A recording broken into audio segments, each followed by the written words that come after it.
Hello everyone. તો આજે ફરીથી આપણે એક સરસ મજાનું ડિક્લેરેશન સપ્ટેમ્બર મંથ માટે લઈ લઈએ, બરાબર છે? તો હંમેશાની જેમ એક સરસ મજાનું એડજેક્ટિવ આપીશું સપ્ટેમ્બરને, દેટ ઇઝ સ્પેશિયલ સપ્ટેમ્બર 2025, બરાબર છે? તો જ્યારે ગણપતિ દાદાના ફેસ્ટિવલ્સ ચાલી રહ્યા છે અને દરેક જગ્યાએ અત્યારે કણે-કણમાં ગણપતિ દાદાના બ્લેસિંગ્સ આપણને મળી રહ્યા છે, ત્યારે આપણે એ બ્લેસિંગ્સને ઝીલવા માટે થઈને સરસ મજાની ગુડ વિશેસની લિસ્ટ મોકલી દેશું ગણપતિ દાદાને. અને ગણપતિ દાદા હંમેશા આપણે કહીએ છીએ ને કે જે તથાસ્તુ બોલાતું હોય, બરાબર? તો જેટલું આપણે પોઝિટિવ થિંકિંગ કરીશું, જેટલા સારા વિચારો, સારી વિશેષ રાખીશું, તે બધી જ ફૂલફિલ થઈ જશે અને સક્સેસફુલ થઈ જશે.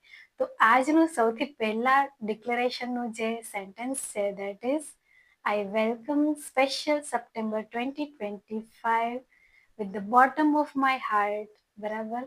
અને નેક્સ્ટ જે છે એમાં ઘણા બધા વિશેષ, ઘણી બધી ડ્રીમ્સ, ઘણા બધા જે ભગવાનને મારે કહેવાનું છે કે આટલી બધી ગુડ વિશેષ છે મારી ફૂલફિલ થઈ ગઈ છે. તો એ રીતના આપણે ડિક્લેરેશન કરવાનું રહેશે.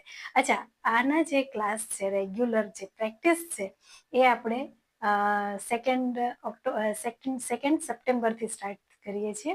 તો જે લોકોને બી જોઈન કરવું છે તો મને મેલ કરી દેશે, મારા મેનેજર એને કોન્ટેક્ટ કરી દેશે, બરાબર છે?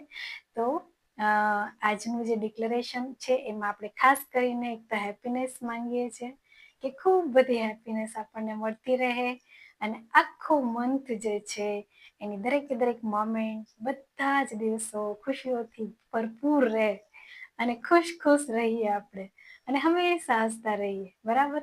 અને હંમેશા આપણે ભગવાનના વહાલા બાળકો છીએ તો હંમેશા હસતા રહેવાનું તો છે જ, હાયર વાઇબ્રેશનમાં તો રહેવાનું છે જ. ગુડ ડિવાઇન વાઇબ્રેશન્સ આપણા હશે તો ભગવાન સુધી જલ્દી પહોંચી જશે, બરાબર છે ને? ભગવાન હંમેશા આપણી જે વિશેષ છે એ ફીલ કરતા હોય, સાંભળતા હોય, સમજતા હોય, બરાબર છે?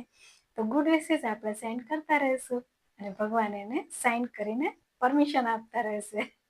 ઓકે.